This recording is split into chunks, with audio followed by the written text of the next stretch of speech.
ॐ अज्ञानतिमिरान्धस्य ज्ञानञ्जनशलाकया चक्षुरुन्मीलितं येन तस्मै श्रीगुरुवे नमः। हरे कृष्ण। भगवद्गीता अध्याय 5वां श्लोक संख्या 23। शक्नोति हि एव यः सोढुं प्राक् शरीर विमोक्षणात् काम क्रोध उद्भवं वेगं सा युक्त सा सुखी नर। यदि इस शरीर को त्यागने के पूर्व कोई मनुष्य इंद्रियों के वेगों को सहन करने तथा इच्छा एवं क्रोध के वेग को रोकने में समर्थ होता है तो वह इस संसार में सुखी रह सकता है। तो इसके पहले हमने सुना था कि व्यक्ति कौन संसार में सुखी रह सकता है, इसके बारे में और चर्चा हुई थी, जिसमें हमने सुना था कि जो व्यक्ति अंतर्मुख होता है, जो इंद्रियों के ऊपर सेंसेस के ऊपर डिपेंड नहीं करता प्रसन्न रहने के लिए, जो ये इंट्रोस्पेक्ट करता है कि बट उसको रियली में क्या है, कि वो भगवान का अंश है, और इस प्रकार आगे हमने डिस्कस किया था किस प्रकार वो सुखी रह सकता है। यहाँ पर एक और चीज़ बता रहे हैं कि यदि इस शरीर को त्यागने के पूर्व, और हम सभी को शरीर त्यागना है, इसके पूर्व एक काम करना है हमें कि इंद्रियों के वेगों को सहन करना होगा। इंद्रियों के वेग क्या है, तो हमारी मुख्य तौर पे जो इंद्रियां हैं उनके बारे में यहाँ पे हम नेक्टर ऑफ इंस्ट्रक्शन उपदेशामृत में श्री रूप गोस्वामी के मुख से ये सुनते हैं कि इंद्रियों के वेग इस प्रकार से हैं, जैसे वाणी का वेग। वाणी का वेग मतलब होता है कि वाणी अक्सर हमारी जो जिह्वा है वो हमें फोर्स करती है कुछ बोलने के लिए, और हम बोलना ही चाहते हैं। हम चाहे कुछ हमें पता भी ना हो, कई बार जस्ट टू शो ऑफ हम कुछ बोलना चाहते हैं, क्योंकि बोलने से ऐसा लगता है कि हमारी वैल्यू बढ़ेगी। प्रभुपाद कहते थे कि कोई व्यक्ति वास्तव में क्या है वो उसके मुंह खोलने के बाद पता चलता है। जब तक उसका मुंह बंद है तो पता नहीं चलता कि वो देखने में बहुत कुछ सुंदर लग सकता है, बहुत सोफिस्टिकेटेड लग सकता है, लेकिन उसके विचारों से ही पता चलता है कि वो क्या है। तो बोलने से आदमी का पता चलता है, ऐसा बताते हैं। तो वाणी का वेग, वाणी हमें अक्सर बहुत कुछ बोलने पे मजबूर करती है, क्योंकि हमने बहुत सारी इन्फॉर्मेशन ले ली है, और ये संसार इस वक्त ऐसा हो गया है कि आपके हाथों में इन्फॉर्मेशन का भंडार है। आप मोबाइल से कैसी भी कभी भी कोई भी इन्फॉर्मेशन ले सकते हो, इसलिए everybody is very much informed, और उसकी वजह से उसको लगता है कि जब कोई बात हो रही है तो मैं भी अपना मत रखूं, ज़रूर रखूं। और वो इस चक्कर में कई बार कुछ ऐसी बातें चल निकलती हैं जो कि एक्चुअली में हमारी लाइफ में उसका कोई इम्पैक्ट नहीं है, लेकिन हम डिस्कस कर रहे हैं। इवन इफ हमारे ऊपर हम उसको इन्फ्लुएंस कर सकते हो या ना कर सकते हो, लेकिन हम चर्चा करते रहते हैं। कई बार पूरा दिन ऐसी चर्चाओं में निकल जाता है। तो कई बार चर्चाएं किसी की बुराई में निकल जाती हैं, कई बार चर्चाएं किसी न्यूज़ में निकल जाती है, ऐसी घटनाओं में। कई बार चर्चाएं देश की राजनीति में चल जाती है, और ऐसी चर्चाएं चलती रहती है। इसको कहते हैं वाणी का वेग। हमेशा ये मुंह बोलना चाहता है, इसलिए शांत रहना अपने आप में एक बहुत बड़ा तपस्या है। आज के युग में शांत रहना एक तपस्या माना जाता है ना। कहते हैं ना मौन रह रहे हैं जी, हम लोग यही तपस्या कर रहे हैं कि मौन है। तो दिस इज नॉट प्रैक्टिकल कि व्यक्ति शांत रहे, चुप रहे। उसका उपाय हमारे आचार्य में बताते हैं कि वाणी वेग को रोकने के लिए क्या करना चाहिए हमें लाइफ की रियल चीज़ों के बारे में डिस्कशन करें, हम कृष्ण भावनामृत के बारे में डिस्कशन करें, हम सोल और उसके एग्जिस्टेंस के बारे में डिस्कस करें, जिससे कि हमारा सेल्फ रियलाइजेशन और बढ़े। तो इस प्रकार से वाणी के वेग को रोकने का प्रयास करना है। कई बार है ना, बहुत मुश्किल काम है, वास्तव में लगता बड़ा आसान है, लेकिन चुप होता नहीं है। जैसे कि घरों में, संबंधों में अक्सर झगड़े भी इसी वजह से होते हैं कि किसी ने कुछ बोल दिया, कुछ ऐसे ही बोल दिया बस, चाहे उसने सोचा नहीं था कि इसका इतना बड़ा इम्पैक्ट आ जाएगा। एक पति ने पत्नी को कुछ बोल दिया। कुछ लोग आदत से मजबूरी हैं, कुछ लोग मुंह से कुछ ऐसा निकाल ही देते हैं जो दूसरे को चुभ जाता है, और वो रोक ही नहीं पाते उस आदत को। तो इतना समस्या है वाणी। वाकई में अगर आप इसकी गहराई में हम चर्चा करेंगे तो ये बड़ा इम्पॉसिबल है। आप देखते हैं पॉलिटिक्स में कितना बड़ा बवाल हो जाता है कई बार, क्योंकि प्रवक्ता ने कुछ ऐसा बोल दिया जो उसको नहीं बोलना चाहिए था। उसके बाद फिर इतनी बड़ी प्रेस कॉन्फ्रेंस हो रही है उसी चक्कर में। घरों में छोटी छोटी बातों में कहीं भी किसी ने बोल दिया, बाद में बोलते नहीं आई, मैंने ऐसा सोचा नहीं था, मैंने तो बोल दिया। तो फिर क्वेश्चन है तो बोला क्यों था फिर?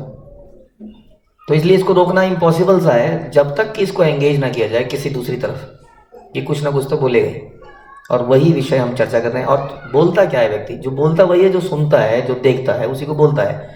तो यानी कि बोलने से पहले सुनने और देखने के विषय बदलने पड़ेंगे, नहीं तो जो देखेगा वही बोलेगा। तो इसलिए जितना हम इन चीज़ों के बारे में सुनेंगे जो अभी हम सुन रहे हैं, उतना ही हम शायद बाकी चीज़ों के बारे में बोलने से बच पाएँ। तो उसी तरह से फिर मन का वेग, ये बड़े विस्तृत चर्चा है, आज हम इसको इतनी डिटेल में नहीं करेंगे क्योंकि सारे वेगों के ऊपर बहुत चर्चा हो सकती है। मन का वेग, आप जानते हैं कि मन का काम निरंतर थिंकिंग, फीलिंग एंड विलिंग, वो हमेशा कुछ ना कुछ इच्छाएं करता रहता है। जो देखता है, ऑब्जर्व करता है, पुरानी चेतना के हिसाब से हमेशा को डिज़ायर क्रिएट करता रहता है और उसको पूरा करने के लिए हम अपनी पूरी सेंसेस को लगा देते हैं। सो मन जो है पूरे शरीर का केंद्र बिंदु माना जाता है, इंद्रियों का केंद्र बिंदु। उन्हीं के हिसाब से सारी इंद्रियां काम करती हैं। अगर उसका कुछ खाने का मन है अच्छा, तो हमारी सारी इंद्रियां लग जाएंगी उसको प्राप्त करने में। तो मन का वेग जनरली इतना स्ट्रांग होता है कि आदमी अपने आप को रोक नहीं पाता है। अगेन, और ये सबसे बड़ा वेग है वास्तव में। मन के वेग से ही बाकी वेग फिर निकलते हैं।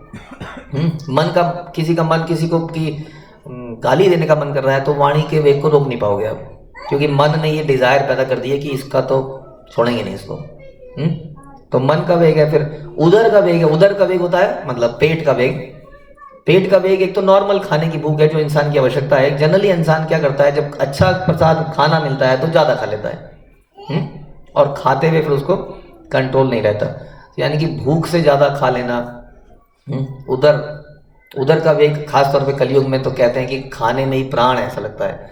शादी ब्याह, कोई भी पार्टी हो रही है, कुछ भी हो रही है, उसमें ये इंपॉर्टेंट नहीं है कि विवाह यज्ञ है या क्या हो रहा है, उसमें खाना कब मिलेगा, कहाँ बन रहा है, क्या बन रहा है, और फिर कैसे बन रहा है, किसने बनाया है, क्या सफाई है, भोग लगाया है नहीं है, क्या शुद्धता है, वो इम्पोर्टेंट नहीं है। तो उदर का वेग जो है, ये अपने आप में एक वेग है। इसको अगर हम कंट्रोल कर लें तो। उसके बाद है जिव्या। जिव्या का वेग हमने पहले भी बताया, लेकिन जिव्या एक्चुअली वो वाणी था और ये जीव है। जीव मतलब टेस्ट, ये टेस्ट का वेग है कि अच्छा, तो उदर अलग है और टेस्ट अलग है। उदर में तो आपने मोर देन सफिशिएंट खाना है, कुछ लेना है। और जिव्या का वेग क्या हो गया, कुछ अच्छा चाहिए। और वो अच्छे की डेफिनेशन अक्सर बदलती रहती है। हम लोग किसी चीज़ से बोर जाते हैं तो हम कुछ चेंज करने का प्रयास करते हैं, फिर दूसरी चीज़ ट्राई करते हैं, फिर तीसरी चीज़ ट्राई करते हैं, और ट्राई करते रहते हैं। इसलिए कोरोना में हम देख रहे थे कि सारे बिजनेस ठप हुए, लेकिन किसी तरह हम कई बार हैरान हो जाते थे कि फिर भी लोग रेस्टोरेंट में कमाओ जा ही रहे हैं, सारे रिस्क लेके भी जा रहे हैं। और नई नई आइटम्स हैं, कितने न्यूज़, कितने चैनल्स हैं जिसमें खाना खजाना, दिन रात कोई नई नई आइटम्स, नई नई डिश के बारे में आता रहता है और लोग देखते हैं, बनाते हैं। तो ये है जीव का वेग। और उसके बाद है उपस्थ का वेग। उपस्थ का वेग होता है जेनाइटल्स का, जो बड़ा जोर मारते हैं। अगर हम बहुत ज़्यादा खाएंगे पिएंगे, इस तरह का बना लेंगे, तो बॉडी जो एक्स्ट्रा एनर्जी पैदा करती है उसको कहीं यूटिलाइज करने का उसका इच्छा होती है, और उसको लगता है कि जो ह्यूमन बॉडी के अंदर जो परम सुख है वो है जेनाइटल्स, सेक्स का सुख। वो लगता है ये परम है, सबसे बड़ा यही है। तो ये जो, और इन सब के अंत में जो छठा वेग है वो है क्रोध का वेग। ड्यू टू ऑल दिस, ये जो 5 वेग हैं, इनकी वजह से ही क्रोध का वेग आता है। क्यों क्रोध आता है इंसान को? जब ये वेगों को, इन फोर्सेस को वो सेटिस्फाई नहीं कर पाता है तो क्रोध होता है। क्योंकि हम भगवान नहीं है। ये कभी नहीं होगा कि हमने इच्छा करी और पूरी हो गई। हम कितनी इच्छाएं करते हैं लेकिन पूरी उसमें से कुछ ही हो पाती हैं। तो जब वो पूरी नहीं होती हैं, क्योंकि ये फोर्स है, वेग है, तो क्रोध पैदा होता है। और क्रोध के बाद तो आप जानते हैं फिर क्या क्या होता है, उसके जो साइड इफेक्ट्स हैं बहुत सारे हैं। आदमी की बुद्धि काम नहीं करती है, स्मृति समाप्त हो जाती है, बहुत सारी गलतियां कर देता है जिसके लिए बाद में पछताता है। लेकिन आदमी कई बार पूछते हैं, प्रभु जी कुछ तरीका बताइए एंगर मैनेजमेंट का। एंगर मैनेजमेंट कैसे बताते हैं तरीका? ये जो भी एंगर मैनेजमेंट के ऊपर आपको शॉर्टकट बता रहा है वो आपको धोखा दे रहा है। जो कह रहा है कि लंबी सांसें लीजिए, प्राणायाम कीजिए, कुछ और कीजिए, क्रोध का रीज़न समझना पड़ेगा। ये सिम्टम्स का इलाज करके कोई फायदा नहीं है। उसका रीज़न है हमारी काम। ध्यायते विषान पुंसा संगस्ते शुभ जायते संगात संगात उपजायते संजायते कामा कामा क्रोध अभिजायते। तो काम से क्रोध होता है। काम मतलब क्या होता है? Again desires, material desires is काम।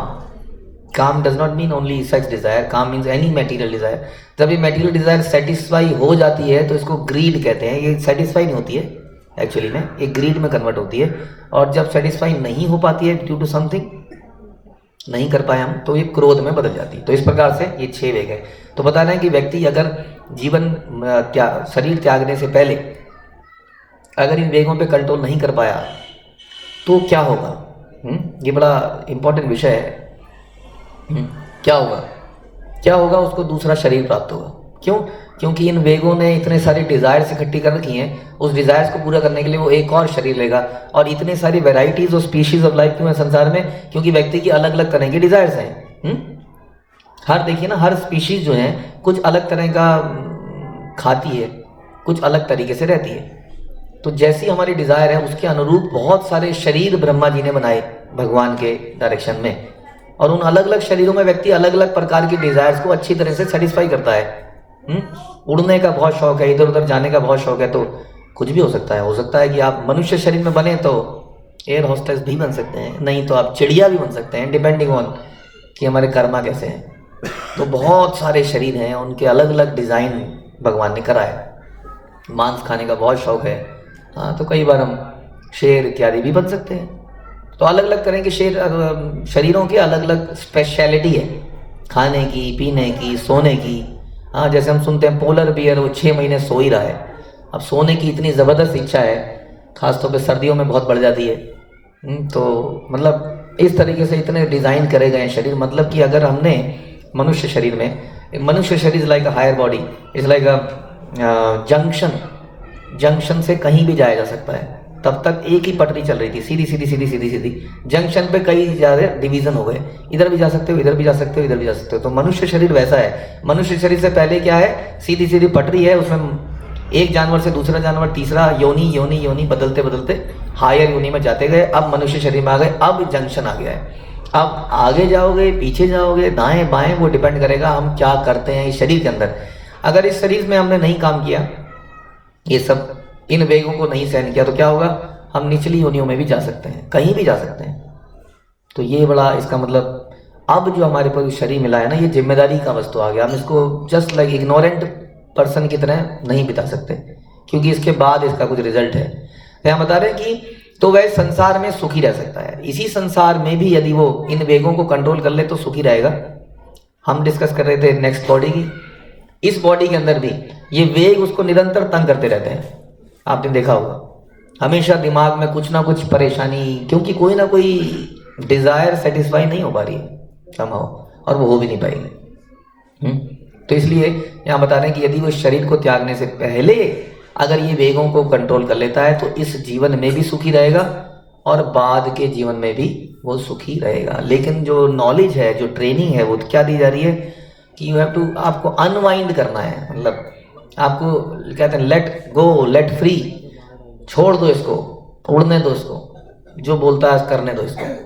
आप देखेंगे कि ये एनिमलिस्टिक प्रोपेंसिटी है, क्योंकि उनके पास कोई नियम कानून कंट्रोल नहीं है, ना उनसे एक्सपेक्ट किया जाता है कि वो ऐसा करें। जैसा उनका मन करता है वो करेंगे। कई बार पालतू जानवर है, बहुत पालतू है, लेकिन अचानक से वो मार देता है, काट देता है, वो ऐसा ही उसका सोच है। लेकिन ह्यूमंस, उनको they are supposed to follow the rules and regulation, उनको ये वेग कंट्रोल करना पड़ेगा। आप बोलेंगे किसी जानवर को कि ये वाणी का वेग कंट्रोल करो, कर पाएगा वो? कुत्ता कई बार रात को भौंकता है तो बड़ी मुसीबत हो जाती है, क्यों भौंक रहा है, मन करता है कि हाँ सोते हुए नींद नहीं आ रही है, भौंक रहा है, वो घंटों तक भौंके जा रहा है, क्या करें उसका बताइए? उसे बोले वाणी पे, वेग पे कंट्रोल करो, तो ये पॉसिबल नहीं है एनिमल बॉडी के अंदर। इसलिए यहाँ भगवान बता रहे हैं कि हम सबकी ये जिम्मेदारी बनती है कि हम शरीर त्यागने से पहले ऐसा करें। यदि कोई आत्म साक्षात्कार के पथ पर अग्रसर होना चाहता है तो उसे भौतिक इंद्रियों के वेग को रोकने का प्रयत्न करना ही चाहिए। जो व्यक्ति इन इंद्रियों के वेगों को तथा मन को वश में करने में समर्थ है उसे गोस्वामी कहते हैं। गोस्वामी कास्ट से नहीं बनता है व्यक्ति।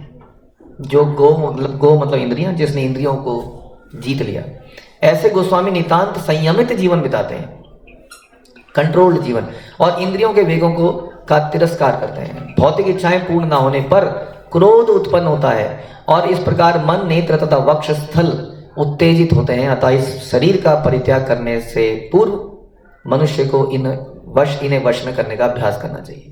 ये इतना आसान काम नहीं है, समझ लीजिए आप, सबसे मुश्किल काम ही यही है। इसलिए तो इसलिए तो उसको महाराज कहते हैं हमारे यहाँ पर। महाराज मतलब जिसने इंद्रियों को कंट्रोल कर लिया। महाराज मतलब कोई कहीं का राजा नहीं है। सबसे मुश्किल काम यही है। इसके लिए कितना अभ्यास करना पड़ता होगा सोचिए। हमारा कोई अभ्यास है उसके ऊपर? नहीं है। बिल्कुल भी नहीं है। जो ऐसा कर सकता है वह स्वरूप सिद्ध माना जाता है और आत्म साक्षात्कार की अवस्था में वह सुखी रहता है। योगी का कर्तव्य है कि वह इच्छा तथा क्रोध को वश में करने का भरसक प्रयत्न करे। क्या इससे हमारी लाइफ नीरस हो जाएगी? ऐसा लगता नहीं है। हम लोग भक्त लोग जो ऐसा जीवन बिताते हैं वो तो अत्यंत प्रसन्न होते हैं। Self control. देखिए भगवान ने हर चीज का एक तरीका, कायदा, कानून बनाया है कि यदि आपको इस चीज को भोगना है तो ऐसे भोगिए। आपको वही समझना है बस।